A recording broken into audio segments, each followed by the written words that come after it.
Good morning and welcome to our webinar today on the digital accountant about digital skills in a transformed world. We had a webinar a couple of weeks ago on the future ready talent where Clive, who works for ACCA in the UK with a professional insights team, delivered a session for our webinar for our members in the ACCA region. And this was at the request of many members as a follow-up to that webinar who wanted to know a little bit more about the new report that we've got on the digital accountant. So without further ado, I will now pass on to Clive, who is going to talk you through our new reports. Over to you, Clive. Thank you very much, Fazila. Right, and hello everybody, and I hope you're all keeping safe and well at this point in time. So as we said, a lot of the questions that we received in the Future A Talent session were really linked to digitalization and digital skills, and we thought it sensible to talk you through the digital accountant report, which talks in a bit more detail about that perspective. And clearly digital is one of the key business phrases at the moment, and in the current lockdown situation, the current COVID situation, we're seeing increasingly the agility that organizations have with the digital agenda actually being a strength that they're playing to. And we're never too far away from digital transformation in the working and private lives that we go through. Very few things that we do fail to leave some kind of digital footprint. And whether we like it or not, as accountancy and finance professionals, the world is changing, and the skills that we need to adapt to that are changing as well. So the report, which was issued about 6 weeks ago, looks very much at digital skills in the transformed world. And in this session, with a bit of luck,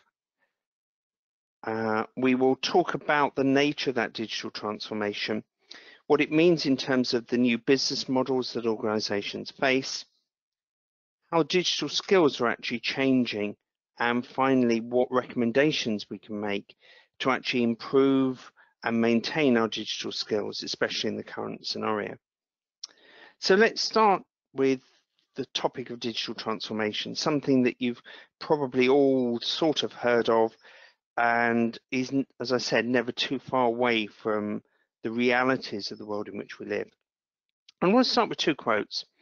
The first comes from the chair of our Technology Global Forum. And in the reality of this, the digital context, the world in which we live, is actually causing boundaries to shift, the ways in which we behave to change. And really, the point he calls out is it's a mindset issue. And if we don't embrace that digital mindset, we can't play our participative role in the future of the organization. And it's really something that we need to address now. As the quote to the right-hand side, which comes from a talent leader in one of the big four, makes plain, the digital transformation that we've seen over the last 20 years has been significant.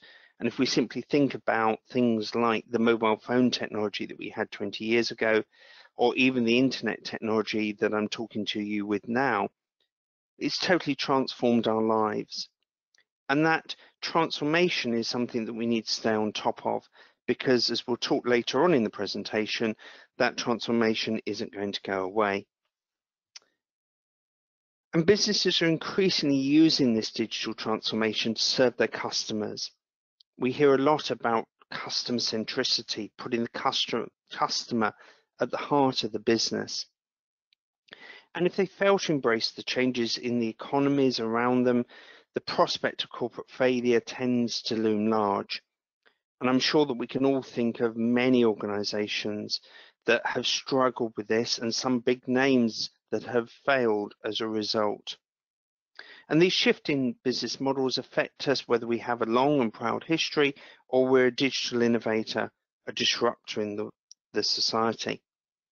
So as a result, organizations are really investing in digital strategies. 70% are changing that strategy. 60% globally have undergone digital transformation, but the rewards are substantial. And for that level of investment, companies are seeing returns and how that changes the business model. So the reality of this transformed world is something that we need to get used to. And in the companion report to the Digital Accountant, Digital Leadership, Leading Finance Digital Transformation, that we prepared with Alibaba Cloud, we looked particularly at the finance leader's perspective of how digital, how networked organizations create different ways of doing business and different ways of needing to react to the data flows around us. And that's well worth a read too. So digital transformation is at the heart of a lot of what we do and the realities of the world in which we live. But it's also impacting the business models that we face. And in reality, there are 5 forces of change that are affecting this digital transformation and therefore having an impact on the accounting and finance professional. The first is velocity, the speed at which business is moving and that organizations need to change is dramatically increasing. And perhaps we've seen an escalation in that velocity in recent weeks. But the volume of transactions and the consequent impact on the data flow from connected devices that we now use is making that change ever more real. We talk not only about smart factories, smart cities, smart organizations, but we use things like the Internet of Things to derive value, but also to monitor how we move forward. And that value driver has changed as well. Organizational value is increasingly driven in different ways. We talk of organizations now not being production, where the revenue comes from, or the profit rather, comes from selling the good. We talk about the after service, the predictive analytics, the combination of the Internet of Things with predictive modeling, inbuilt sensors to actually make equipment know when it needs to be repaired and therefore keep it optimal. But out of that value comes a demand to derive insight and analysis and prediction from that data flow to better understand and model the business and to use data to provide greater, faster and more relevant decision making. There's also different varieties of systems that we use and how we collect that data. We use different project management tools, for example. We talk about Agile, we talk about Kanban. We need to adapt to cope with these different ways of working, these different streams, and adapt our processes to optimize how we create that ability to serve our customer. Because in the reality of the cloud-based world, we're not now competing on the ability to configure our ERP solution to give us the optimal business process. That optimal business process is what the cloud solution gives us. Rather, it's how we use the data from the volume of transactions, the speed and the value that actually creates a differentiator. And finally, there's veracity, the reliability, quality, truth and prejudice of the data. If you like, that's where our ethical lens comes in, because we need to step back and think about actually what is this data telling us. And it's these 5 forces that actually sit at the back of the digital transformation agenda. But what does this do? It results in new operating models. For those of you that follow things like target operating models, they always seem to be drawn with collections of hexagons. So here's a collection of hexagons. The process of transformation builds new operating models.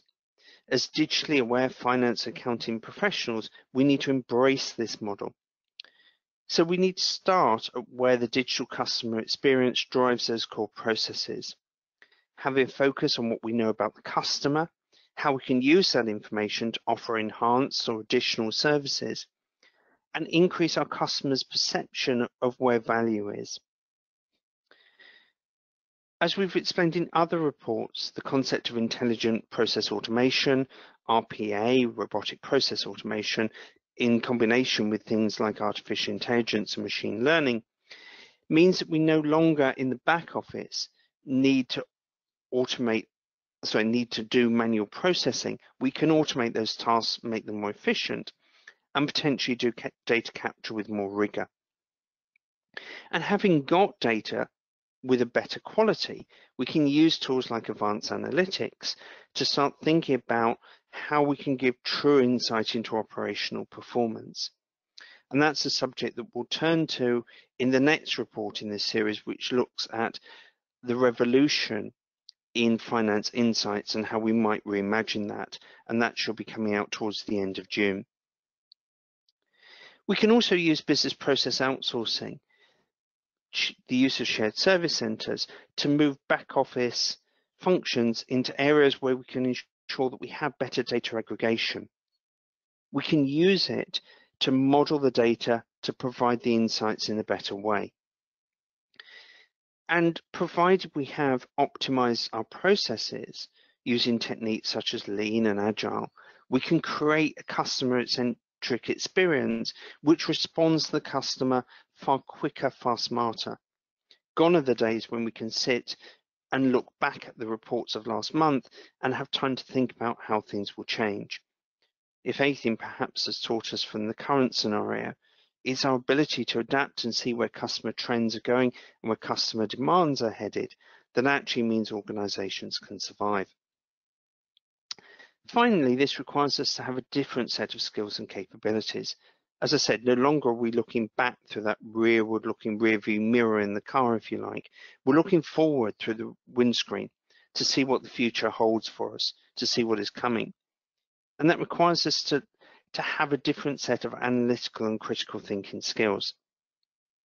I should say that further consideration of the organisation of the finance function of the future can be found in ACCA and PwC's report, Finance, A Journey to the Future, that looks at many of these considerations.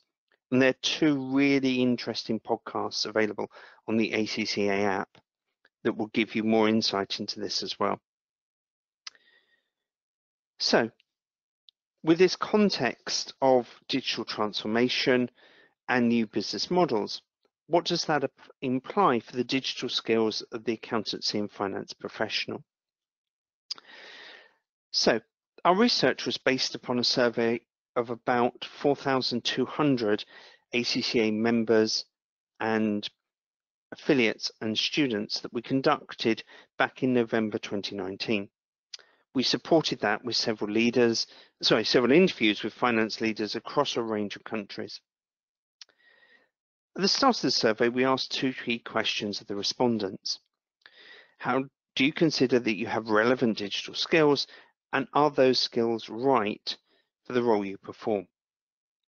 At a global level, 85% of the respondents considered that they had the right digital skills. Our analysis of the results showed some variation in the response by country, but interestingly not significantly by age. Although it might be worth stepping back from that comment, recognizing that as we progress, the younger generations see digital in a very different way to the older generations. And perceptions of what we might constitute as relevant skills may well actually underlie our perception driven by age. It's also worth saying that the Middle East result showed an 86% relevance level. 63% of the respondents said that they had the right level of digital skills. The response to this question showed greater variation. The Middle East was 67%. In Russia, for example, 77% of the respondents felt they had the right digital skills. But if you contrast that to Malaysia and Singapore, where only 53% of them thought they had the right level, you start to see variations. And some of that may in part be to do with government initiatives around the digitalization of the workplace. So what can we learn from that? And what can we understand in terms of digital skills that we need to develop? In 2016, ACCA developed, as part of its report, Professional Accountants for the Future, Drivers of Change and Future Skills, 7 quotients that represented the skills that accountancy and finance professionals need to have successful careers in the future. Our survey respondents looking at these quotients felt that more or less the digital quotient was as relevant as the other quotient areas in the 3 to 5 year time horizon. So if we look at the digital quotient in context, it's actually part of the broader skill set that we have as an accountancy and finance professional. We shouldn't see it in isolation. We should see it in combination with vision, with creativity, for example, with empathy. The digital quotient itself was broken down into 4 components. And by using examples I'll talk about in a moment, aligned to each of these components, we sought to understand their respective relevance. The 4 components were existing and emerging technologies, so the technologies that we use to deliver our work and provide insight. Capabilities, how the organization delivers digital services and infrastructure. Practices, the techniques and governance that supports that digital journey. And strategies, how the organization uses technology to develop and deliver strategic advantage. Using these examples, we evaluated the level of expertise that respondents felt they should have in each of the components. Overall, using a scale of 1 to 5, the net relevance felt by those in the Middle East was that about 83% thought that existing emerging technologies were relevant, 84% capabilities, 78% practices, and 85% strategies. It's worth saying that overall there are significant variations in some of those, and particularly around the relevance of digital strategy in various countries and geographies. So to explore this further, we highlighted a number of examples, and they are purely intended to be examples of how people might think about the skills and techniques necessary to support those 4 components of the digital quotient. They're clearly not mutually exclusive. However, in emerging existing technologies, we try to think about a range of techniques and applications that we might already use, and those that we might be expected to use. So ranging from the ERP and spreadsheeting type resources through to robotics and blockchain. In capabilities, we looked at some of the tools and techniques around project management, governance, and data management, and how relevant these were. In practices, we looked at the governance techniques overall and included things like the operational data, real-time visualization, but also the risk-based sides of cybersecurity. And we included in there coding skills. And finally, the strategies piece talks to the future. It talks to technology strategy, the finance system, and that target operating model, the bunch of hexagons that I referred to earlier on. Now, the next chart is slightly busy because it shows the range of responses for all of those solutions. And again, these are the global numbers. I'll talk about those for the Middle East in a moment. The thing to concentrate on to some extent is not necessarily the individual scores, but the balance of the respective 4 components as shown by the colours of the individual bars. And the first observation to make is that we seem to be more comfortable with the existing technologies rather naturally. And if we look to the left-hand side, we see spreadsheeting at 81%, 83% in the Middle East, ERP at 72%, 73% in the Middle East, and analytics at 64%, rather interestingly, 70% in the Middle East, as relevant areas of technology. But if we look to the lower side, we also see that we're not as comfortable with the emerging technologies. So things like artificial intelligence and machine learning, blockchain, and robotics. Now, rather interesting, in the Middle East, the overall result showed that 30% thought that blockchain was relevant, suggesting that some of the technologies, I suspect, particularly in the banking sector in the Middle East, have been more adopted and therefore people see them as more relevant. But it is a combination of all of these as we move to a smarter world that we need to bear in mind, and that's fundamentally important.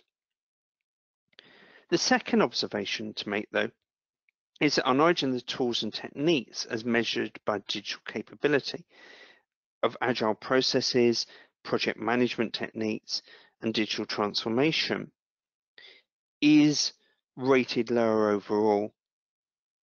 But if we are to be successful, we need to be more conversant in these areas, and we need to build that overall picture of the future operating model.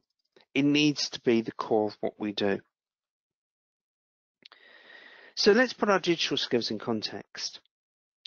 The accounting and finance professional probably has 3 skills in this area that we need to exploit.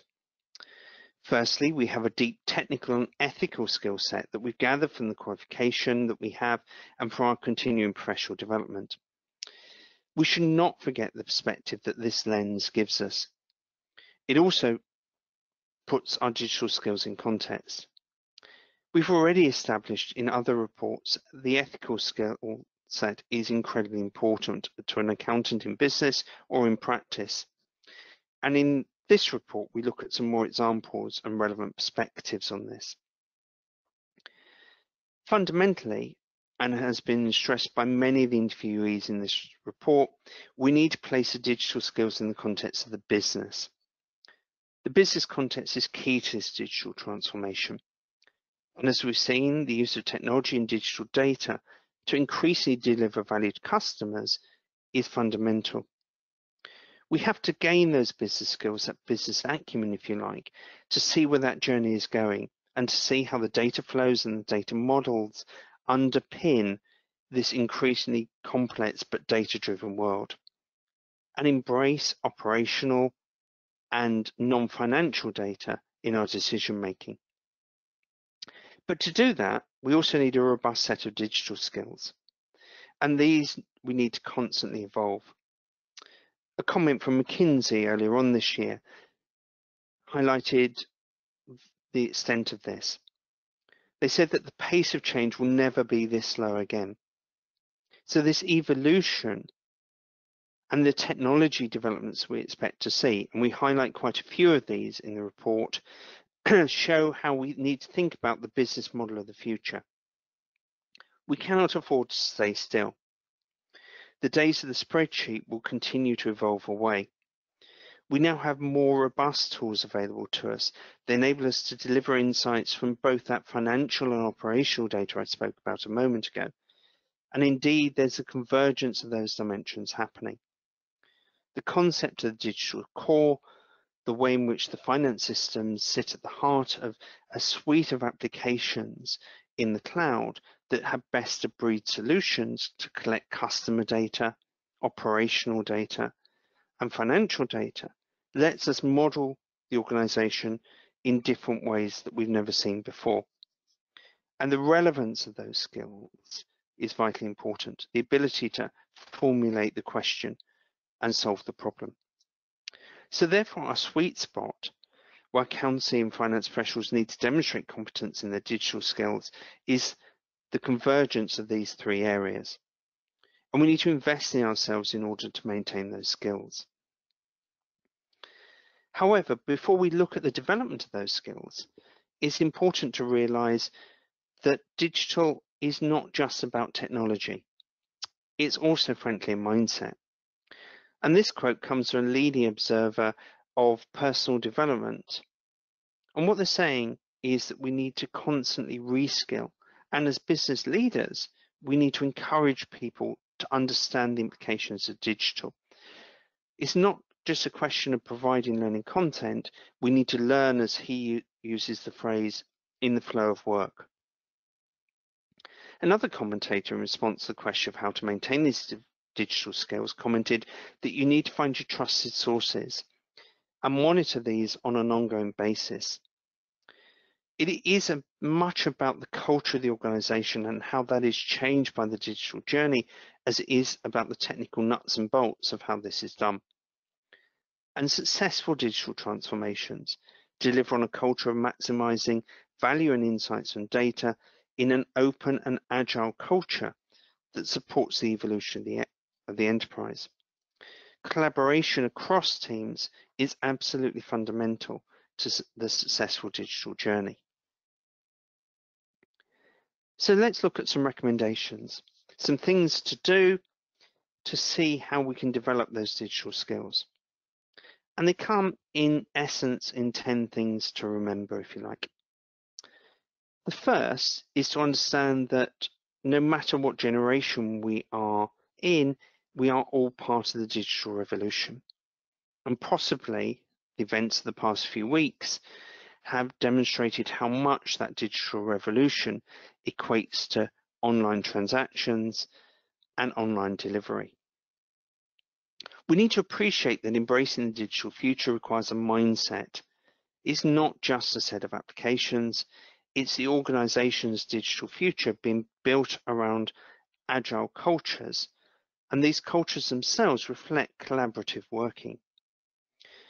Collaborative working between teams at the heart of the organization, and requires us to break down silos and traditional boundaries.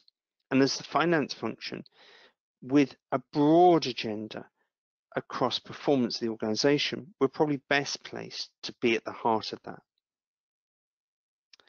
We need to appreciate the changes in the business models and how those affect the design of organizations and the data flows, and affect how our customers do business with us. We also need to reflect that it is a continuous and ongoing change. The digital revolution will not stand still, and it will continue to gather apace. And perhaps that gathering apace will be enhanced by the events of the past few weeks. The new world is certainly going to be very different to the old. And the business use of technology needs to let us evolve that even more, because technology is where we gain the commercial advantage. Our ability to be agile and to use the data that we have and to recognize the integrity of that data to create value is exceptionally important.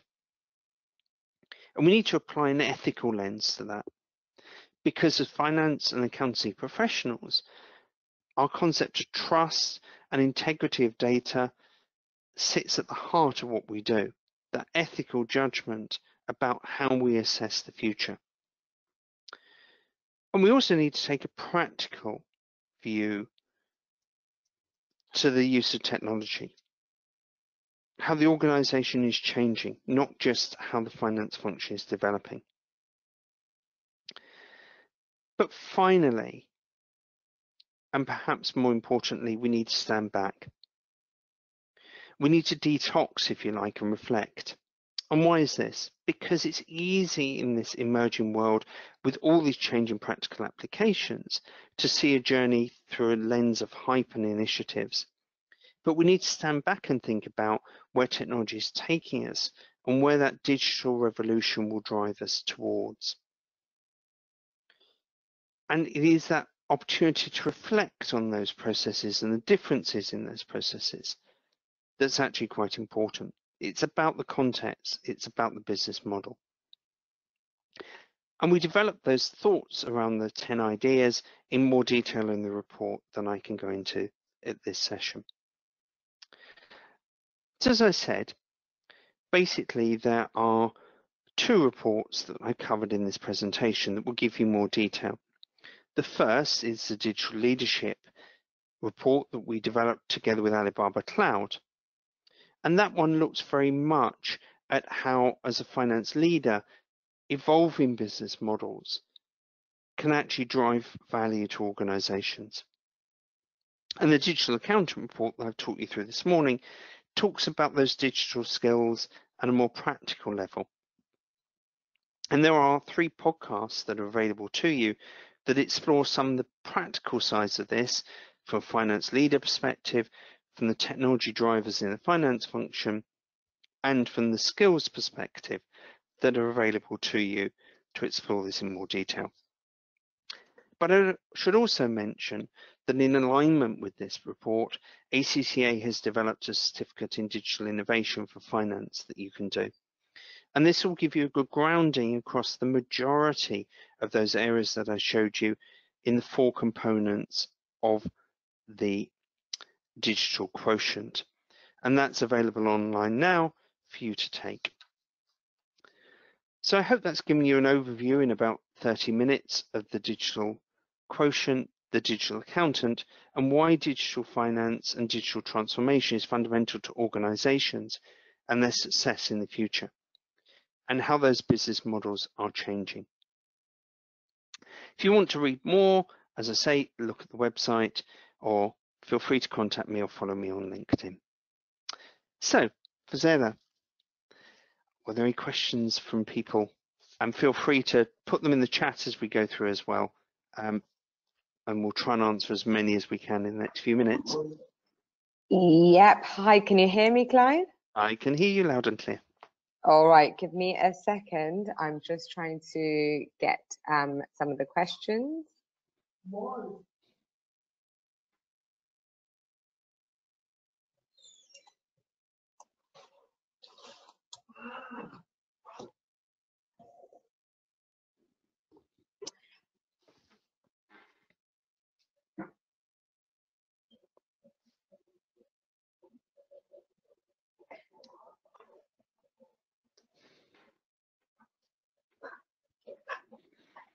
Would you elaborate? I don't know if there's such a word actually, but it says here, would you elaborate by speed sheeting? Why speed sheeting is classified as emerging technology alongside blockchain? Oh, I did. Oh, okay. I think I answered the question. I think it's why spreadsheeting. Yeah. I didn't classify it as emerging. If you go back to the definitions, it talks about existing emerging technologies, and we use spreadsheeting as an example of existing technology. But it's important to think about where that evolution is going, because increasingly you have modeling and visualization tools that enable us to do more. Some of these have things like artificial intelligence, machine learning, algorithms built into them. They enable us to do more modeling and visualization in ways that would have required us previously to build spreadsheets which wouldn't have given us the depth. So we see spreadsheeting more as an existing technology rather than the emerging one, and its success being more the software that enables you to do more with it through visualization tools, etc. And I think that's probably the answer to the question. Yeah, okay, great, thank you. Hope that answers the question of the person that asked it. Can you list down a few, one second, sorry, just vanished. Can you list down a few reference qualifications that we will go after ACCA? Maybe that would be the DIF.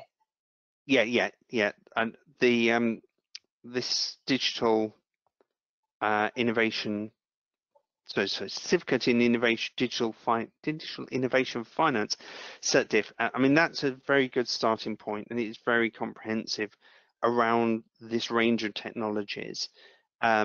And I would use that very firmly as a starting point.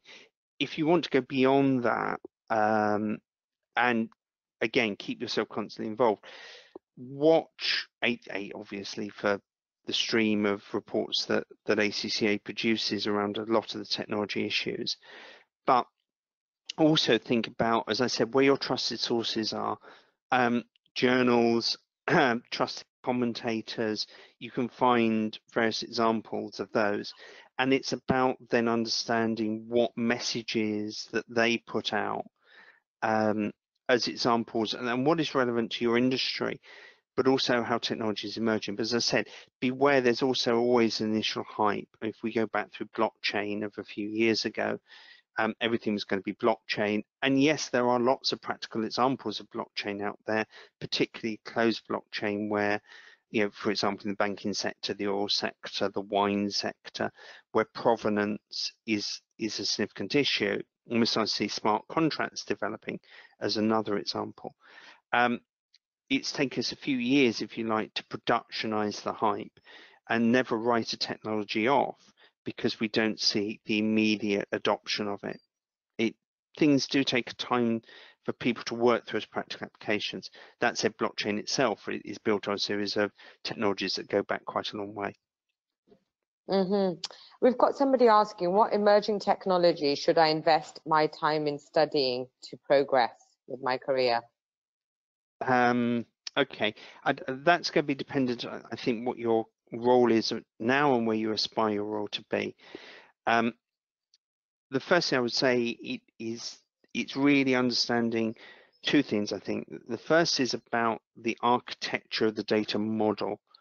Now, that doesn't necessarily mean we all need to be data scientists. That's definitely is not what I'm saying. What I am saying is we need to understand increasingly how data flows occur across the organization, because financial data, whereas we used to think of it as one to one side, and it might have been the SAP system and so on and so forth.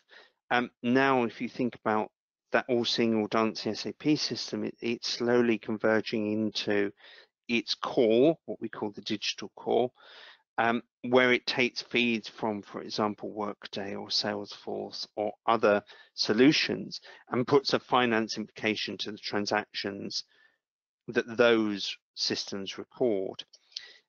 So it's understanding that architecture and understanding how operational data flows into financial systems, and external data as well flows in. So the data model piece is one area definitely to invest in. The second piece, therefore, is what we can do with that in terms of analytics, in terms of visualization, in terms of predictive analytics and other techniques. And it's the ability to problem solve using that data that becomes fundamentally important. And I think that's a lens of somebody in business. In practice, clearly organizations are using those technologies and understanding trends and understanding performance based upon them. So therefore you need to understand how those tools and techniques derive that value. So those are the two key building blocks. Now, within those, there are technologies around them, but it's understanding how those blocks fit together, if you like. So then that leads nicely into the next question. Is there a timeline or process of what I should learn and when? Should I start with AI and then blockchain? Okay, and I think, well, AI itself, let's break this down a little bit. AI itself is quite a complex issue. We recently put out a report on understanding AI and algorithms. It's worth reading that report because AI itself is a technology that, again, has been in evolution for quite some time. And the machine learning, the deep learning algorithms that sit behind it, I think is something that we all need to understand. It's understanding how the integrity of the data can be used or abused in organizations, and how we understand the validity of what the algorithm is telling us. We can't always assume that machine learning, for example, gets it right. Explainable AI is a big topic at the moment. So that's one portion of it, and I think understanding that is fundamental.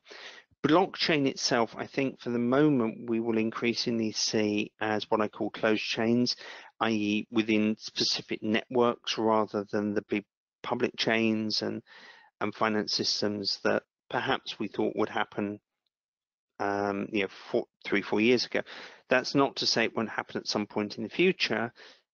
We'll increasingly see that evolution starting. So if I prioritize either of those two, get a robust understanding of AI and how it is used and how you use it every day, because we all use AI every day, whether we like it or not. We are guided by AI algorithms in many ways, in ways that perhaps you don't recognize. And then if you want to go into the more technical pieces, then something like blockchain follows on from that. Right, Fab, thank you so much. We've got this other question that says, how do you see the role of finance heads or CFOs in a digital environment? Okay, I think this is an interesting one. And it's one that we're actually going to come back to and do another piece of research, as you know, Fazella, in a couple of months' time.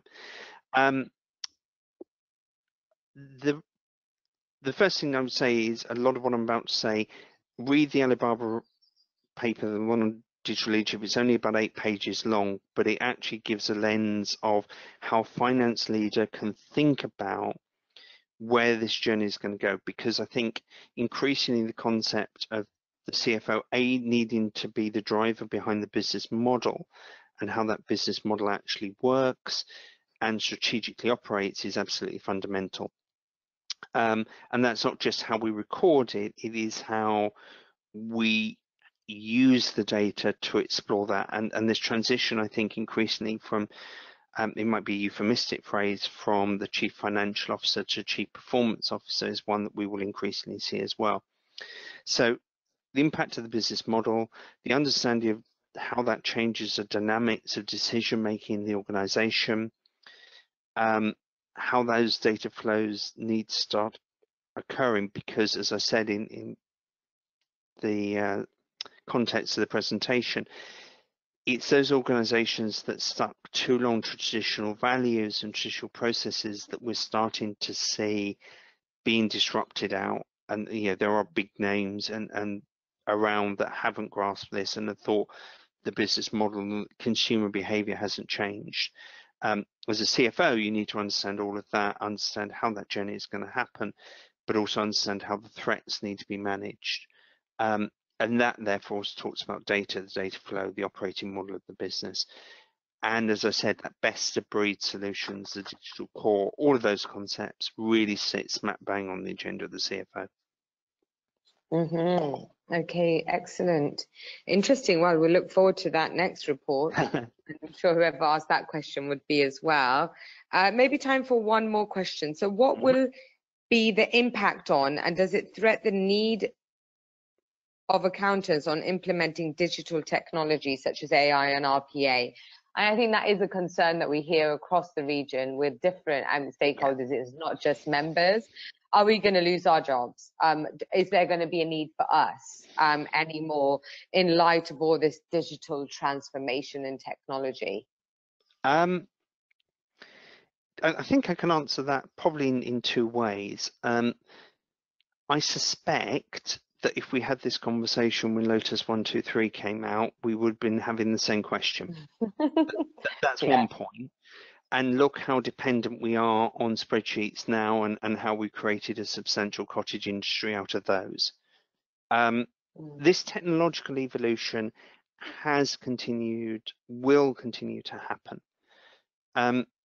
The first thing, and in our report around robotics and report around AI, as well as digital accountant, the first point we make is we have to go up initially a journey on data quality.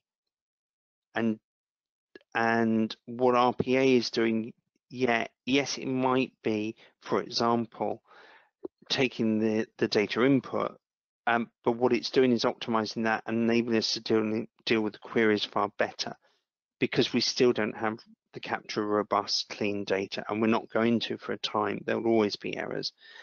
The ability, therefore, to serve our customer better by resolving those queries quicker is the first balancing thing going on. So I think RPA, yes, it's a significant tool, but what it enables us to do is improve data quality, and improved data quality gives us better insights. Using the AI and the machine learning, as I said, the concept of explainable AI, and go and look at the explainable AI report as well. You can't sit there and say, yes, the bots has got it right, the machine learning actually understands it. What we need to be able to do is analyze and interpret what the data tells us, whether that's produced from an Excel spreadsheet or a Lotus 123 spreadsheet or an AI tool. And then it's about how we make decisions better, smarter, faster.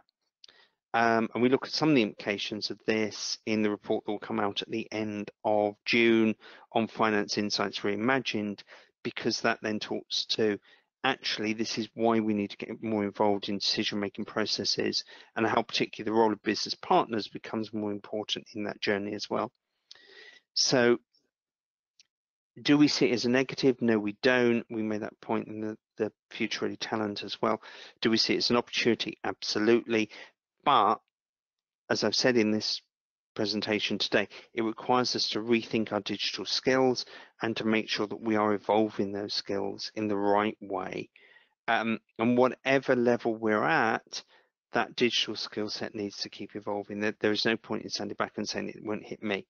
It will hit you, but it might be that you spend more of your time solving problems because the claims data is wrong, or the robotics tool rejected it, rather than actually doing the repetitive bit that you know we've taken many years to sit there and do, sort of thing.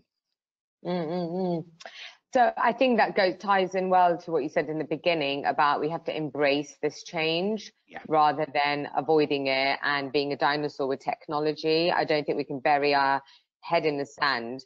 And as financial accountants, in whatever role we're in the finance field, digital is happening, whether we like it or not. And therefore, we are going to have to embrace it with open arms and equip ourselves with the knowledge. And that leads nicely into, I did say that was the last question. This will be definitely the last question. Can I just add one thing to what you said, Sarah? And that is the point that McKinsey made, and I think it is absolutely spot on, that we ain't seen nothing yet. If we are the dinosaur today, we will be extinct tomorrow.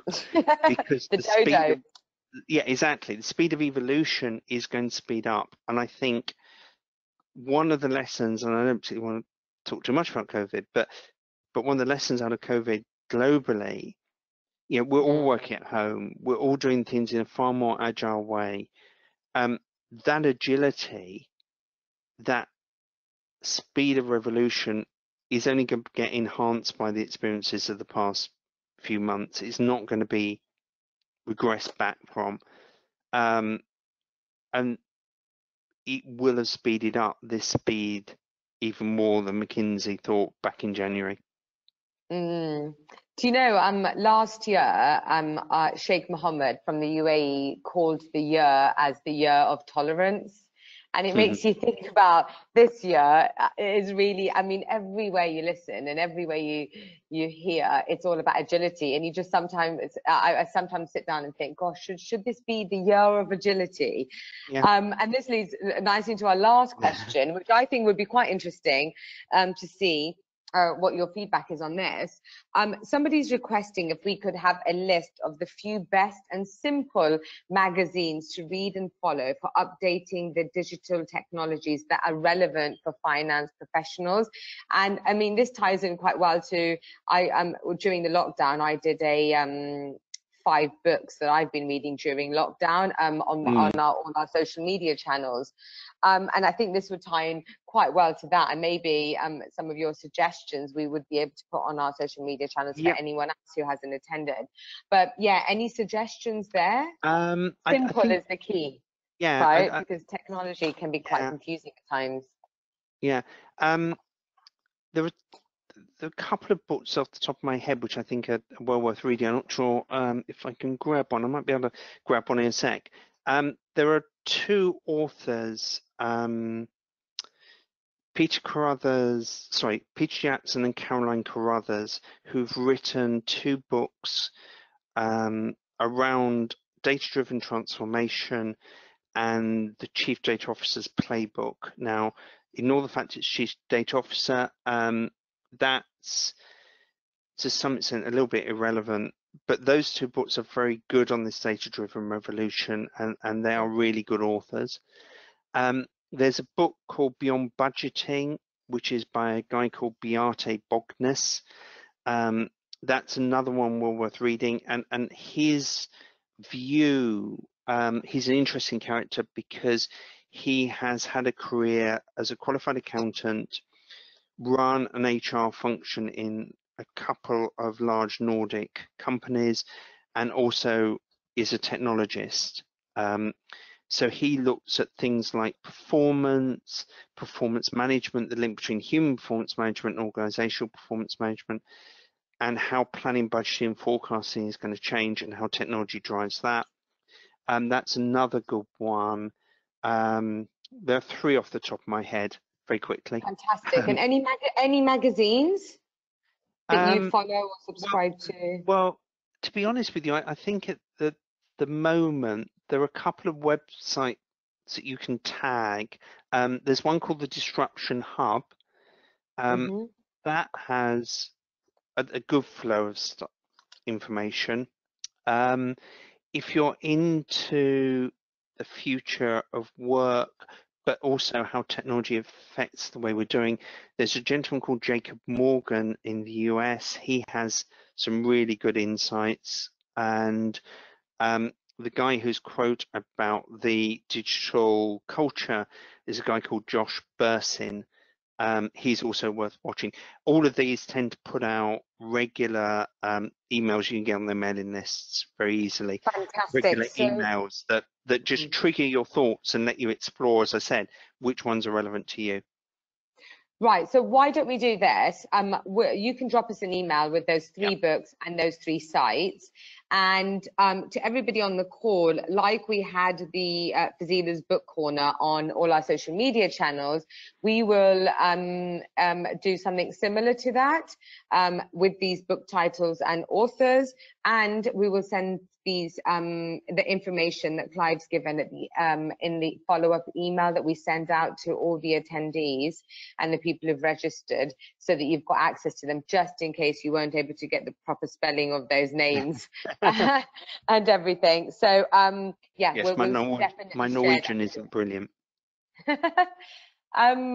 Fantastic. That was such a good session. Thank you so much, Clive. That's all right, my pleasure. For delivering that session for all of our members in the Middle East region.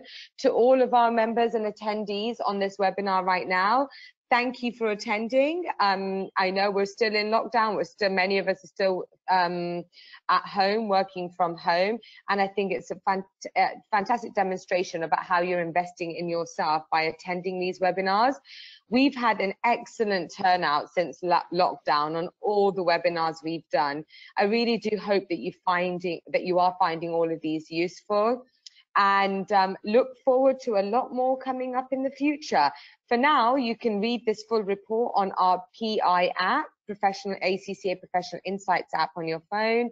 You can download it from our website. There's also the podcast that Clive has mentioned that you can have access to in order to find out further information. So thank you for all your time. Thank you, Clive, once again, and until next time.